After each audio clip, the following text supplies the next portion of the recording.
예수님은 십자가상에서 다 이루었다 이렇게 말씀을 하셨습니다. 예수님의 십자가는 다 이루신 사건입니다. 그래서 우리가 예수님의 십자가를 바라볼 때 저곳에서 내 모든 문제가 끝났다. 내 옛사람이 못 받겠다. 이렇게 믿어야 된다는 것이죠. 이것은 이론이 아닙니다. 그래서 실제로 예수님의 십자가가 만족하게 내 모든 문제를 끝냈다고 믿는 사람은 더 이상 자기를 위해서 살 수가 없습니다. 그런데 아직 여전히 주님이 내 죄를 위해서 십자가를 지셨지만 나는 여전히 문제가 많아 라고 하는 수많은 사람들이 십자가를 이용해서 그 문제를 해결하려고 하는 신앙생활을 하고 있습니다. 그건 엄밀하게 얘기해서 신앙생활이 아닙니다. 십자가를 깊이 있게 못 받아들인 거죠. 아직 나는 해결될 문제가 많고 아직 나는 뭔가 얻어야 될 것이 많다고 생각하면 십자가의 의미를 축소시키는 것입니다. 지난 시간에도 얘기했지만 십자가 사건만큼 우리에게도 충격적인 사건이 없으며 예수님과 삼위일체 하나님 사이에서도 그만큼의 충격적인 사건은 없습니다. 아버지께서 버리셨고 아들이 버림받은 사건으로 죽음으로 종결되어진 이 놀라운 십자가, 그 십자가로 우리에게 주신 복음이라고 하면 우리 인생의 문제가 지금 현재보다 100만 배가 많아진다고 하더라도 그 모든 것이 영원히 완벽하게 단번에 그 십자가상에서 끝났다고 할 수가 있습니다. 근데 이것들을 우리가 깊이 있게 받아들이지 못하니까 주님이 나의 죄를 위해서 십자가 지신 것은 맞지만 하면서 결국은 돈이 없어요. 아니면 이것이 필요합니다. 저거 해결해 주세요. 지켜주세요. 라고 하는 수준으로 신앙생활을 아주 낮은 수준으로 전락해버리는 일들이 벌어지고 있습니다. 명심하십시오. 십자가는 부족하지 않습니다. 십자가는 완벽합니다. 십자가가 완벽하다고 믿는 것이 신앙입니다. 그 십자가상에서 내 모든 문제가 끝났다고 믿는 것이 신앙입니다. 그래서 믿음의 선배들은 전부 이 십자가밖에 자랑할 것이 없다고 외쳤던 것입니다. 대표적인 예로 고린도전서 1장 18절에 십자가의 도가 멸망하는 자들에게는 미련한 것이요 구원을 받는 우리에게는 하나님의 능력이라. 이 구원은 이미 이루어졌고 또 앞으로 있을 것입니다. 구원은 우리에게 주어졌지만 아직 완벽한 성취가 우리 가운데 있는 것이 아닙니다. 천국은 우리에게 주어졌지만 하나님의 나라는 이미 우리에게 주어졌지만 아직 완벽하지 않습니다. 그래서 이미와 아직 사이의 어떤 그런 긴장관계라고 하는 표현으로 쓰고 있기는 합니다. 구원을 받는 우리에게 하나님의 능력이 뭐냐? 그것이 십자가의 도다하고 얘기하고 있습니다. 이 십자가가 너무나 깊이가 있는 것이죠.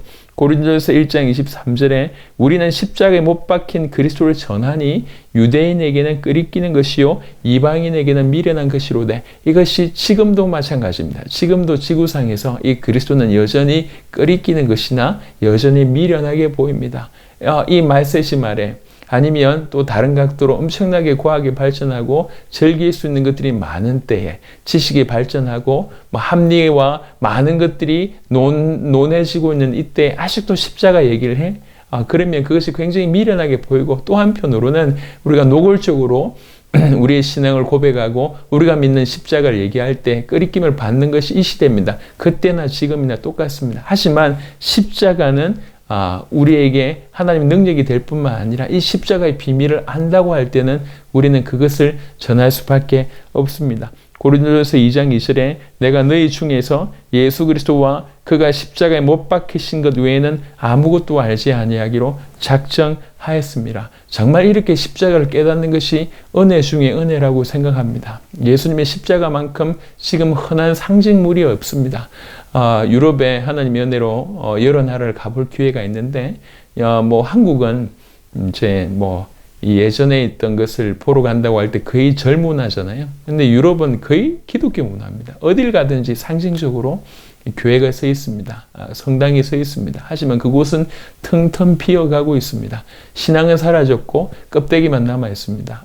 외향만 남아 있다는 것이죠. 지금 이것이 바로 종교라고 이름하는 것인데 이런 종교의 모습이 지구상에 판을 치고 있습니다. 왜 그러냐? 십자가 지셨다고 하는 역사적인 팩트는 받아들일지 모르겠지만 그 십자가를 통해서 우리에게 주시는 그 강력한 메시지, 다 이루었다고 하는 그 메시지는 우리가 상실한 채 살아가고 있기 때문에 그렇습니다. 그런데 그 사실을 알면은 이 십자가를 자랑할 수밖에 없다는 것입니다.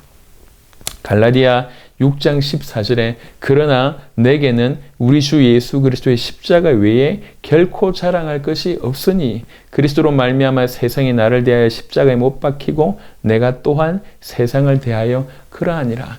그리스도의 십자가 말고는 자랑할 것이 없다. 왜 그러냐면 이것이 너무 크기 때문에 그래요. 세상의 지식이나 돈이나 권력이나 그 어떤 것과도 비교할 수 없는 차원의 수준이기 때문에 이것 말고는 자랑할 것이 없다. 사실은 우리가 그렇게 얘기하면 우리는 가진 것도 없고 능력이 없기 때문에 그럴 수 있지만 사도 바울은 충분히 자랑할 만한 많은 배경을 가지고 있던 자였습니다. 그런데 그도 십자가를 알면 알수록 딴 말을 할 수가 없는 거죠. 다른 얘기를 하고 싶지가 않습니다. 여러분, 저와 여러분들도 바로 이렇게 주님의 십자가를 깊이 있게 이해하고 그 십자가가 여러분과 저에게 조금 더 깊이 있게 계시되길 바랍니다. 하나님께서 알게 하시길 바랍니다. 십자가는 능력입니다. 십자가는 비밀입니다. 십자가로 우리 모든 문제가 끝이 났습니다. 그 십자가상에서 우리의 모든 것이 끝났습니다. 그렇게 믿는 것이 신앙입니다. 내 모든 것이 십자가상에서 끝났구나. 나는 부족함 없이 모든 것이 끝난 인생을 사는 거구나. 그래서 십자가를 자랑할 수밖에 없는 인생이 되는 것입니다. 이것이 지금 온 모든 그리스도인들의 삶 가운데서 가장 필요한 것이라고 생각합니다. 그래서 특별히 많은 목회자들과 말씀을 전하는 자들도 십자가의 깊이가 있다고 하면 일평생이 십자가 중심으로 말씀을 전할 수밖에 없을 것입니다. 하지만 그 깊이를 놓치게 되면 그 시대의 흐름과 조류에 따라서 아니면 여러 가지 어떤 그때그때마다 판을 치는 수많은 프로그램에 여기 갔다가 저기 갔다가 하는 인생이 될 수밖에 없습니다. 여러분, 십자가를 주목하십시오. 십자가 앞에 서보세요. 그리고 십자가상에서 다 이루었다라고 하는 그 말씀을 들어보세요. 그리고 그 다 이룬 사실이 우리에게 이루어진 것이 그것이 구원입니다. 내가 십자가에 못 박힌 것이죠. 내가 내 옛사람이 그와 함께 못 박힌 겁니다. 그와 함께 죽은 것입니다. 그리고 그와 함께 살아났고 그가 이제 내 안에 사시는 겁니다. 그래서 나는 당연히 그분을 믿는 믿음으로 살아갈 수밖에 없게 되는 것입니다. 이게 갈라디아 2장 20절의 고백이었습니다. 십자가로 말미암아 우리의 모든 문제를 해결하신 주님을 찬양합니다.